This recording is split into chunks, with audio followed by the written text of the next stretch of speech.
La façon avec laquelle toute cette information autour du rôle naturel des cellules souches dans le corps, l'impact que tout ça a sur les maladies est quand même fascinant.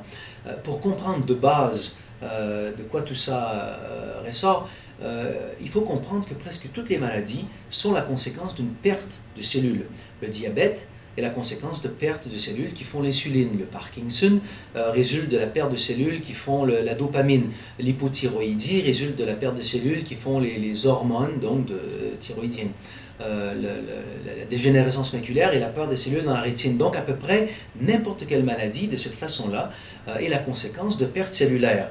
Quand on comprend que ce sont les cellules souches de la moelle osseuse qui vont remplacer les cellules qui ont été perdues comme ça au jour le jour, effectivement, ça ouvre une porte fascinante sur des méthodes comme ça pour non seulement renverser certaines maladies, mais aussi les prévenir.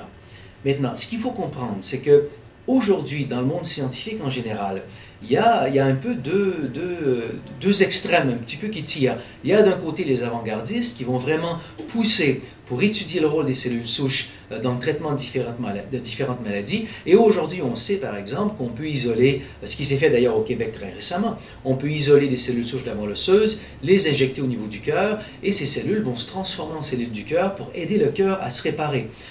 On a fait la même chose au niveau du diabète, on a fait la même chose au niveau de problèmes au niveau du cerveau. Ce sont des pratiques maintenant qui se font à plusieurs endroits dans le monde et les résultats sont fascinants. D'un autre côté, il faut garder à l'esprit que si on se positionne du point de vue plus conservateur de la science, ce sont des études qui se sont faites ou des cas qui sont isolés. Ce ne sont pas des études qui sont faites à grande échelle où maintenant on a des méthodes établies, où on peut dire vraiment qu'il y a des protocoles pour isoler les cellules souches, pour vraiment mettre en pratique ces approches-là d'une façon généralisée. Donc, de façon générale, la réponse à la question de quelle façon s'utiliser ces cellules souches pour le traitement des maladies, il faut voir que ça s'est fait, il y a un futur vraiment prometteur, mais les méthodes généralisées ne sont pas encore mises au point, donc c'est des choses qui sont encore vraiment en développement.